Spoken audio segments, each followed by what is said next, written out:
사도신경으로 우리의 신앙을 하나님께 고백하겠습니다. 나는 전능하신 아버지 하나님 천지의 창조주를 믿습니다. 나는 그의 유일하신 아들 우리 주 예수 그리스도를 믿습니다. 그는 성령으로 잉태되어 동정녀 마리아에게서 나시고 본디오 빌라도에게 고난을 받아 십자가에 못 박혀 죽으시고 장사된 지 사흘 만에 죽은 자 가운데서 다시 살아나셨으며 하늘에 오르시어 전능하신 아버지 하나님 우편에 앉아 계시다가 거기로부터 살아있는 자와 죽은 자를 심판하러 오십니다. 나는 성령을 믿으며 거룩한 공교회와 성도의 교제와 죄를 용서받는 것과 몸의 부활과 영생을 믿습니다. 아멘. 찬송가 522장입니다. 찬송가 522장 웬일인가 내 형제여. 찬송가 522장 웬일인가 내 형제여. 우리 하나님께 찬양 올려 드립니다.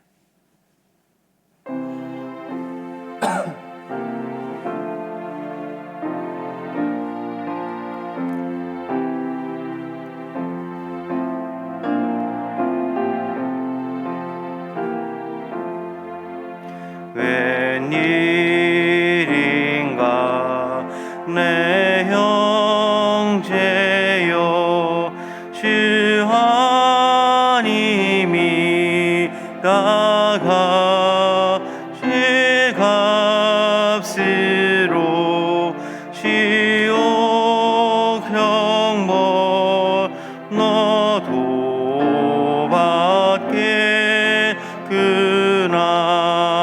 웬일인가 내 형제여 마귀만 따르다 조마귀지 오갈 때에 너도 가겠구나. 웬일인가 내 형제여 죄물 많지 하다 세상 물질 그탈 때에 너도 타겠구나. 웬일인가 내 형제여 죄악에 매여서 한없이고 생하는 것 참 못 보겠구나. 사랑하는 내 동포여 주께로 나오라.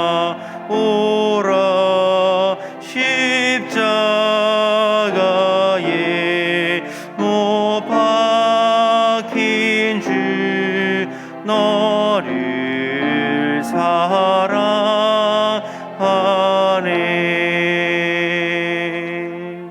아멘. 오늘 우리에게 주시는 하나님의 말씀은 누가복음 16장 19절에서 31절까지의 말씀입니다. 오늘 우리에게 주시는 하나님의 말씀은 누가복음 16장 19절에서 31절까지의 말씀입니다.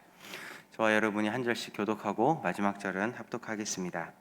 한 부자가 있어 자색 옷과 고운 베옷을 입고 날마다 호화롭게 즐기더라. 그런데 나사로라 이름하는 한 거지가 헌들 투성이도록 그의 대문 앞에 버려진 채 그 부자의 상에서 떨어지는 것으로 배불리려 하매 심지어 개들이 와서 그 헌대를 핥더라.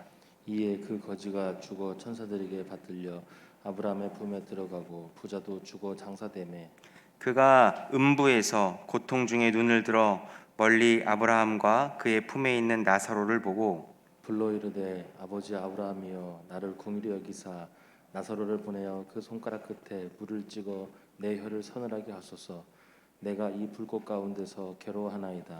아브라함이 이르되 너는 살았을 때에 좋은 것을 받았고 나사로는 고난을 받았으니 이것을 기억하라. 이제 그는 여기서 위로를 받고 너는 괴로움을 받느니라.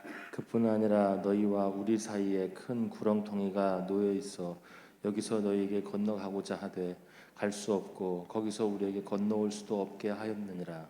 이르되 그러면 아버지여 구하노니 나사로를 내 아버지의 집에 보내소서. 내 형제 다섯이 있으니 그들에게 증언하게 하여 그들로 이 고통받는 곳에 오지 않게 하소서.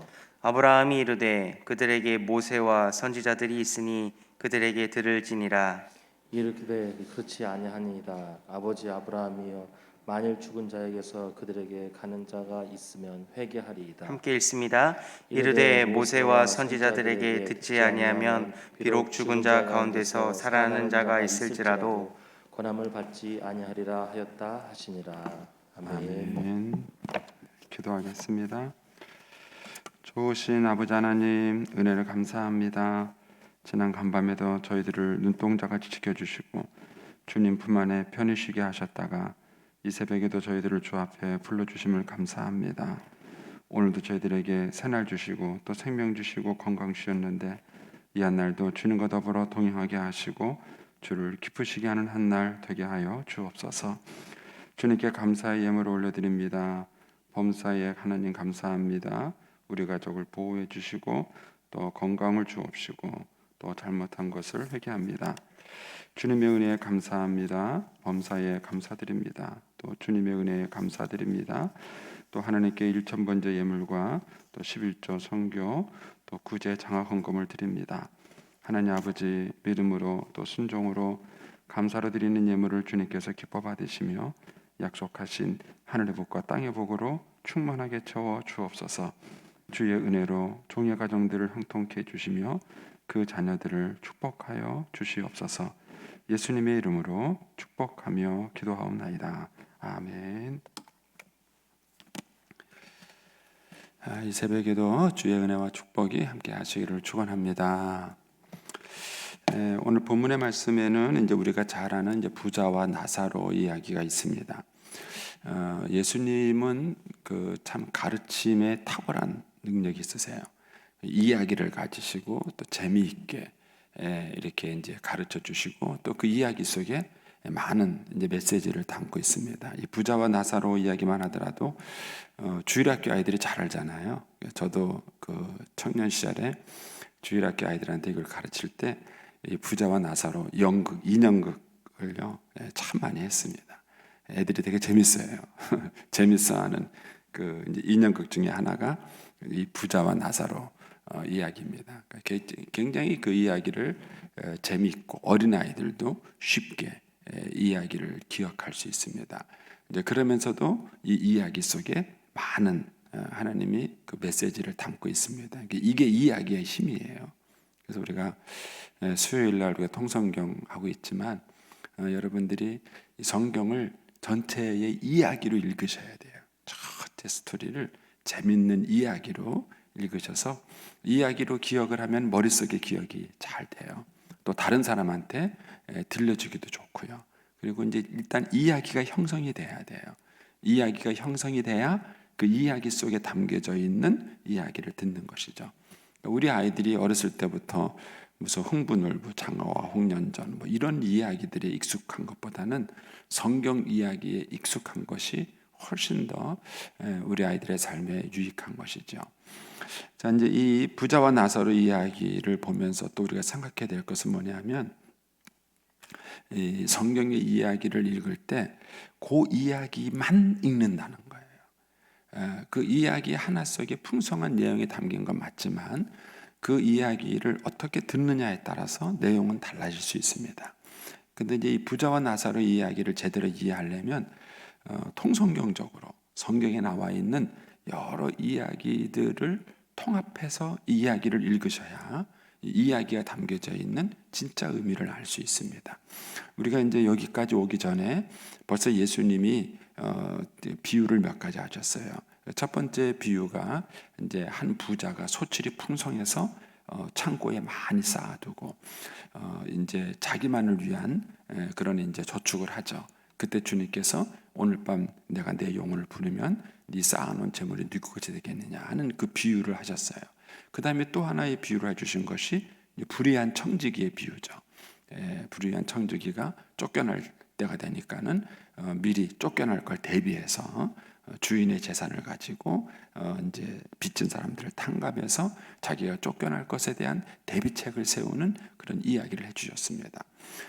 이 이야기들이 일련의 연관성이 있습니다. 이런 것들을 연관시켜서 이제 오늘 이제 이 부자와 나사로 이야기를 보셔야 이 이야기 속에 담겨져 있는 그런 이제 진정한 의미를 이제 발견을 할 수 있습니다. 이제 그런 걸 염두에 두시고 이제 오늘 이야기를 다시 보겠습니다. 자, 19절입니다. 한 부자가 있어 자색 옷과 고운 베옷을 입고 날마다 호화롭게 즐기더라. 이 짧은 문장으로 표현되어 있지만은 이게 우리 인생들이 추구하는 목표예요. 여러분들의 자녀들이 이렇게 살기를 원해서 좋은 대학 가고 좋은 직장 취직하고 그렇게 하라는 거 아닌가요? 결국 이거예요. 자색 옷과 고운 옷을, 좋은 옷을, 명품 옷을, 요즘으로 말하면은 명품 옷을 입고 그 다음에 날마다 즐겨요. 매일매일.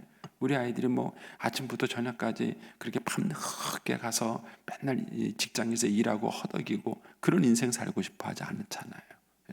요즘은 뭐 주 4일째 뭐 이런 근무도 나오고, 제가 요새 이제 그 뉴스를 보니까 요새 그 IT 업계가 엄청 경쟁이에요. 이 IT 업계라는 거는 쉽게 말하면 카카오톡 만드는 거, 뭐 이런 회사들이 소위 말하는 IT 업계예요. 이제 이런 업계에서 인재들이 모자라니까 인재들을 뽑아가기 위해서 막 엄청난 노력을 이제 기울이는데, 뭐 그 혜택을 보니까 재밌더라고요. 1년에 한 달 유급 휴가를 준답니다. 주는 봉급 말고 그런 회사 있으면 얼마나 좋아요. 1년에 한 달을 유급 휴가를 주고요. 어떤 회사들은요, 뭐 그 팀원들만 합의가 되면 무제한 휴가를 준다는 거예요. 팀원들만 합의가 되면은 무제한 휴가를 준다 그러질 않나. 막 그냥 그 IT 업계에서 인재를 빼가기 위해서 온갖 그냥 그 혜택을 주는 거예요. 혼자 사는 젊은이들이 많으니까는요, 한 달에 한 번 정도는 이제 도우미들을 보내줘가지고 집안 청소를 해주는 혜택을, 복지 혜택을 주겠다, 뭐 이런 회사들도 있고요. 그 하여튼 인재를 자기네 회사에 수용하기 위해서 막 온갖 그런 이제 혜택들을 내놔요. 근데 결국은 그게 이거예요. 날마다 즐길 수 있고, 그것도 호화롭게 즐길 수 있고, 이게 사실은 그냥 너나 할 것 없는 우리들의 인생 목표예요. 우리의 자녀들이 좋은 학교 가서 좋은 직장에 취직해서 돈 많이 벌어가지고 명품 옷 입고 편하게 살고 여유 있게 살고 그렇게 살기를 바라는 게 모든 인생들의 목적인 거예요. 그 사람을 이 부자가 지금 이룬 거예요. 그래서 그런 소위 말하는 사람들이 물질적인 풍요를 꿈꾸는 그런 이상적인 삶을 이 부자가 살고 있는 것입니다. 그런데 20절에 보면은, 그런데 나사로라 이름하는 한 거지가 헌데투성이로 그의 대문 앞에 버려진 채, 그랬습니다. 여기 보면은 그의 대문 앞이 강조점이에요. 그러니까는 무슨 뭐 1km 안에 있는 그 가난한 사람을 구제하겠다, 뭐 이 정도도 아니고요. 그냥 자기 집 대문 바로 앞에 있는 거지예요. 그런데 이 부자는 이 거지에 대해서 아무런 관심이 없는 거예요. 자기는 이렇게 날마다 호화로 연락하는데 아무런 관심이 없습니다. 그러니까는 이 이야기의 주인공은 나사로가 아니에요. 나사로에 대해 집중하면은 초점이 어긋납니다. 나사로는 이 부자의 어떤 삶을 이제 우리에게 알려주기 위해서 비교 인물로 등장한 것입니다. 이 이야기의 주인공은 부자예요. 그러니까 이제 이 나사로라는 사람이 이 대문 앞에 버려졌는데도 불구하고 거기 보면은 이제 부자의 태도가 나오죠. 21절에 보면 그 부자의 상에서 떨어지는 것으로, 사실 떨어지는 것 말고 부자가 있는 밥상에 있는 거 한두 개만 줘도 이 나사로에게는 충분한 식량이 될 거예요. 근데도 그런 건 아예 관심도 없고 떨어지는 것으로 그걸로 이 부자가, 이 거지는 배불리려고 하는 거예요. 그런데다가 심지어는 개들이 와서 그 헌대를 핥아요. 얼마나 이 거지가 자기 몸을 챙기기가 어려운 그런 상황이 됐으면은 이 개가 와서 그 헌대를 할 만큼 그 정도로 비참한 거예요. 근데도 불구하고 이 부자는 이 거지에 대해서 아무런 관심이 없었던 것입니다. 그렇게 인생을 사는 거예요. 그렇게 인생을 살다가 이제 죽었습니다. 이제 죽고 나니까 완전히 그 반대 상황이 벌어진 것이죠. 죽는 장면도 보면은 재밌어요. 22절에 보면은요. 이에 그 거지가 죽어 천사들에게 받들려 이렇게 돼 있고, 그 부자는 뭐라고 돼 있냐면요. 부자도 죽어 장사되매 이런 표현이 있어요. 그러니까는 거지는 장사도 안 된 거예요. 즉 장례식도 못 치른 거예요. 그냥 죽는 순간 갖다 버렸는지 몰라요. 그런데 반면에 우리가 상상이 되죠. 부자는 얼마나 화려한 장례식을 치렀을 것인가. 상상이 되는 거예요. 굉장히 화려한 장례식이 치러졌어요. 그런데 부자에게 없는 게 있어요. 그건 뭐죠? 천사들에게 받들려. 이게 부자는 없어요. 부자는 이 땅에서 화려한 장례식을 치렀는지 모르겠지만은 천사들에게 받들려 가지는 않았어요. 근데 반면에 이 거지는 정말 사는 것도 비참했고 죽는 것도 비참했어요. 죽는 순간에도 누구도 이 장례를 돌보지 않았습니다. 저도 이제 목사가 되다 보니까는요, 장례식을 참 다양한 장례식을 가요. 어느 장례식을 가면은 정말 화려해요. 근데 제가 이제 제일 비참한 장례식이 3명 있는 장례식, 저하고 아내하고요, 불황자들을 돌보는 시설의 원장하고 그렇게 셋이 장례를 치렀어요. 연고자가 없어요. 사람이 죽었는데 연고자가 없어요. 정부에서 장례비가 나와요. 딱 화장할 수 있는 비용이 정부에서 딱 나와요. 나오는데 하루 만에 장례식을 치르는 거예요. 저한테 연락이 왔어요. 목사님, 이런 사람이 장례를 치르게 됐는데 목사님 장례식 좀 해주세요 그러더라고요. 그래서 갔어요. 갔는데 진짜 아무도 없어요. 그날 그날 그냥 입관하고 그날 화장하고 바로 그냥 장제 갖다 그냥 뿌린 거예요.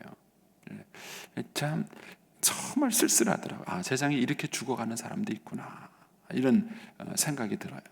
그러니까는 이 거지 나사로는요, 이 땅의 삶을 놓고 본다면은 가장 비참한 그런 삶을 사는 것이죠. 반면에 이 부자는 뭐죠? 이 땅의 삶을 놓고 봤을 때는 가장 화려한 그런 삶을 사는 거예요. 자, 그런데 이제 죽은 다음에 상황이 달라지는 것이죠. 23절에 가면 그가 음부에서 고통 중에 눈을 들어 멀리 아브라함과 그의 품에 있는 나사로를 보고 불러 이르되 아버지 아브라함이요. 이 호칭이 재밌어요. 아브라함을 뭐라고 불렀냐면은 아버지 아브라함이요 이렇게 불렀어요. 그러니까 이 사람은 유대인이에요. 유대인이고 요즘으로 우리는 말하면 신자예요. 신자. 여기서 중요한 겁니다.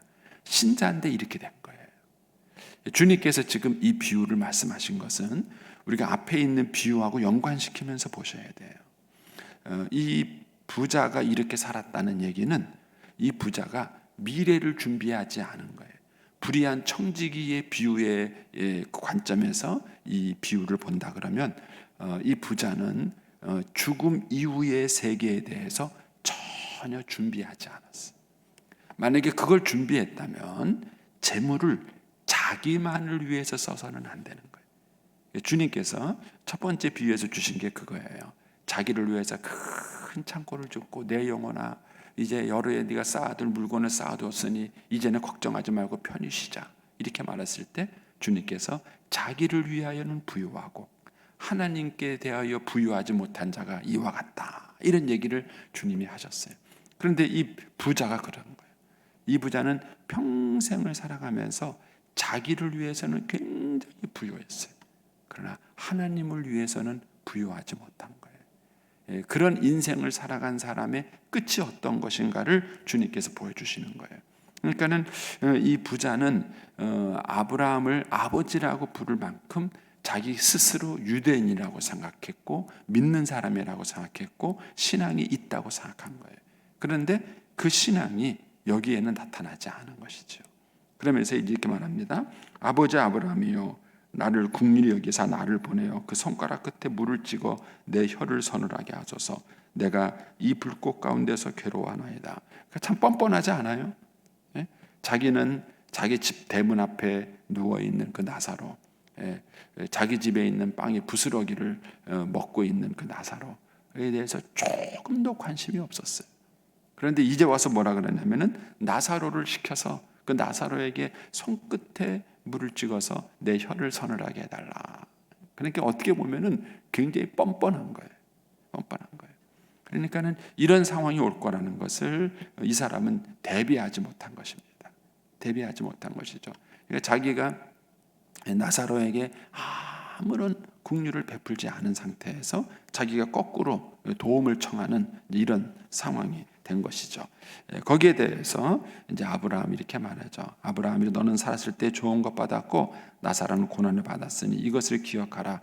이제 그는 여기서 위로받고 너는 괴로움을 받느니라. 그뿐 아니라 너와 우리 사이에 큰 구렁이가 놓여 있어 여기서 너에게 건너가고자 하되 갈 수 없고 거기서 우리에게 건너올 수 없게 하였다. 그래서 딱 거절을 당합니다. 여기서 이제 우리가 믿음이라는 게 뭔가를 생각해 보셔야 돼요. 우리가 잘 아는 것처럼 구원은 선행으로 받는 게 아닙니다. 구원은 믿음으로 받는 거예요. 그런데 오늘 이 나사로와 부자 이야기에서는 믿음 얘기가 안 보이는 것처럼 느껴져요. 그래서 이걸 잘못 해석해서 뭐 가난한 사람을 도와 착한 사람을 살아야 된다고 해석하시면은 또 잘못 해석하신 거예요. 구원은 믿음으로 받는 거예요. 그런데 그 믿음이라는 게 뭐냐는 거예요. 그 믿음이라는 게 뭐냐는 거예요. 하나님을 믿고 하나님을 경외하는 믿음이라는 게 뭐냐? 그게 보물을 하늘에 쌓아두는 게 믿음이에요. 그리고 그 보물을 하늘에 쌓아두는 게 뭐냐? 그것 중에 하나가 뭐냐면은 가난한 사람을 돕는 거예요.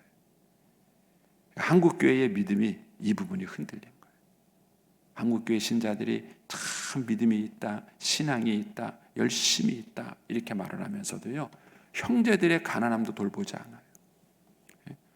자기가 물질적인 여유가 있으면 자기 형제의, 자기 가족의 가난함은 돌봐야죠. 그런데 얼마나 극도의 이기주의인지 자기 형제의 가난함도 돌보지 않아요. 제가 장례식을 치르다 그런 경우도 봤어요. 다 믿는 형제들이에요. 기독교식으로 장례를 치렀어요. 그런데 그 형제 중에서 부자가 있고 가난한 사람이 있어요. 당연히 부자 형제 앞으로는 많은 하객이 아니라 조객들이 왔다 갔죠. 많은 부유금이 들어왔어요. 가난한 형제 앞으로는요 사람이 별로 오지 않았어요. 그러니까는 이 부자 형제가 장례비 다 치르고 다 계산했어요. 그리고는요 남은 부유금도 싹 가져갔어요. 싹 가져갔어요. 그러니까 이제 그 가난한 그분이 막 저한테 얘기하는 거예요. 목사님 어떻게 이럴 수 있습니까? 뭐 앞뒤 정황이야 우리가 다 설명을 할 수는 없다 할지라도 그런 생각이 드는 거예요. 여러분 믿음이 있다는 게 뭐예요? 믿음이 있다는 게 뭔가? 하나님을 경외한다는 게 뭔가? 우리가 하늘나라에 소망을 두고 살아간다는 게 뭔가 하는 거예요. 그러니까는 자기에 대해서는 부유하면서 자기 형제들의 가난함을 돌보지 않는 사람이 어떻게 믿음이 있다고 말할 수 있겠는가 하는 거예요. 우리 사회가 가지고 있는 이 잘못된 병폐, 특히 우리 신자들이 갖고 있는 그 믿음에 대해서 우리가 깊이 한번 생각해요. 주님께서 지금 계속해서 믿음을 얘기하신 게 그거예요. 한 부자의 비유에서는 형에게 유산을 요구하는 자에게 탐심을 갖지 말라. 상과 탐심을 물리쳐라. 믿음이 있다는 건 탐심을 물리친다는 얘기요. 믿음이 있다는 것은요 하나님에 대해서 부유한 삶을 살아가는 거예요. 그리고 그 믿음이 있다는 얘기는요 하나님의 심판대 앞에 선다는 것을 기억한다는 얘기고, 그 하나님의 심판대 앞에서 내 인생을 평가받는다는 것을 믿는다는 거예요. 그러한 믿음이 있다면은 이 부자처럼 살 수는 없다는 거예요. 그게 이제 이 부자와 나사로 비유해서 주님이 얘기해 주시는 거예요. 근데 이 부자와 나사로 이야기만 보면 착하게 살아야 된다, 가난한 사람을 도와야 된다, 이런 결론이 나는 거예요. 그거는 비기독교적인 결론이에요. 기독교적인 결론이 나는 것은 하나님을 경외하는 믿음 때문에 그렇게 살아가는 것을 여기서 이제 설명해 주고 있는 것입니다. 그러면서 이제 이 부자의 믿음이 틀어진 것이 그 뒤에 나옵니다. 27절에 가니까 이제 부자가 요구하죠. 그런데 아버지요, 구하노니 나사로를 내 아버지 집에 보내소서. 내 형제 다섯이 있으니 그들에게 증언하게 하여 그들로 이 고통받는 곳에 오지 않게 하소서. 그래도 이제 혈육에 대한 이제 정이 있어서 자기 동생들을 걱정한 거예요. 뭐 자기는 인생이 이미 끝났다 할지라도 동생들은 이곳에 안 왔으면 좋겠다, 이런 얘기죠. 이 얘기는 이 부자가 지금까지 살아왔던 자기 인생을 후회한다는 거예요. 후회하면서 동생들은 그렇게 안 살았으면 좋겠다, 이렇게 얘기를 하는 거예요. 근데 여기에 대해서 29절에 가면은 아브라함이 이르되 그들에게 모세와 선지자들이 있으니, 이게 뭐예요? 말씀이 있다는 거예요. 모세와 선지자들이라는 얘기는 구약 성경을 한마디로 표현할 때 쓰는 표현이에요. 그들에게 성경이 있다는 거예요. 성경 보면 되지 죽은 나사로가 갈 필요가 뭐가 있겠느냐, 이렇게 얘기를 하는 거예요. 그러니까는 부자가 30절에 이렇게 말해요. 이르되 그렇지 아니이다. 아버지 아브라함이요, 만일 죽은 자에게서 그들에게 가는 자가 있으면 회개하리이다, 이렇게 말해요. 여기서 이 부자의 믿음이 잘못됐다는 거 나오는 거예요. 이 부자는 자기가 왜 이런 잘못된 믿음을 가졌고 이렇게 신앙을 잘못 가졌느냐, 죽은 나사로 같은 사람이 살아와서 간증해주는 그런 사람이 없었기 때문에 이렇다, 이렇게 말을 하는 거예요. 그런데 지금 뭐라고 얘기합니까? 31절에 가면 이렇게 말하죠.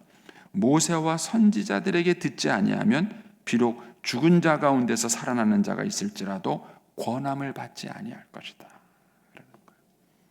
한국계 부흥사들이 잘못한 것이 그거예요. 말씀을 전할 때 성도들로 하여금 하느님 말씀에 집중하고 말씀을 배우도록 자꾸 관심을 끌어야 되는데, 부흥에 와서요 간증을 해요. 그리고 막 기적이 일어난 얘기를 해요. 그게 잘못된 건 아니지만 거기에 강조점을 두는 동안에요, 한국 교회 성도들이 성경 보는 습관이 없어졌어요. 성경을 안 봐요. 그래서 믿음의 근거가 어디 있느냐, 늘 간증에 있어요. 누가 뭐 천국 갔다 왔다, 뭐 봤다, 이런 간증의 신앙물. 제 친한 친구 하나가 있는데요, 어느 날 막 테이프를 막 이만큼 보내줬어요. 이게 뭔가 하고 봤다니까는요, 어떤 여자분인데 그 여자분이 천국과 지옥을 갔다 왔다는 거예요. 그분이 쓴 그 하는 간증 집회 테이프를 그냥 저한테 막 이렇게 보낸 거예요. 들어보라고 막. 제가 듣다 말았어요. 끝까지 듣기에는 시간이 아까워서 제가 듣다 말았어요. 그래서 내가 그 친구한테, 야, 너는 도대체 성경을 보는 거냐? 지금도 성경 안 봐요. 지금도 제 말 안 들어요. 그러면 우리는 죽은 나사로가 와서 얘기해 주기를 바라는 거예요. 그러면 말 들을 겁니다. 죽은 나사로가 와서 얘기해 주면 그러면 정신 바짝 차리고 내 동생들이 바르게 살 겁니다, 이렇게 얘기를 하는 거예요. 그런데 아브라함은 뭐라죠? 웃기지 마라. 성경 말씀에 귀를 기울이지 않는 사람이 무슨 하느님 말씀에 귀를 기울이냐. 죽은 나사로가 가서 얘기해도 소용없다, 이런 얘기예요. 즉 우리 마음속에 삐뚤어진 마음이 있는 거예요. 우리가 지금 앞에 있는 여러 가지 비유를 통합적으로 보면은요, 주님께서 계속해서 얘기한 것 중에 하나가 이 씨 뿌리는 자의 비유고요. 그 씨 뿌리는 자의 비유의 대상이 누구냐면 바리새인들이에요. 하나님의 말씀을 듣지만 그 마음에 들이는 바탕이 어떠냐에 따라서 아무리 그 말씀의 씨앗이 뿌려져도 소용이 없는 거지. 그러니까 설교를 듣는다는 것은요, 굉장히 중요한 책임이 있는 거예요. 듣는다고 다 듣는 게 아니에요. 어떤 마음의 밭을 가지고 있느냐가 결정을 짓는 거예요.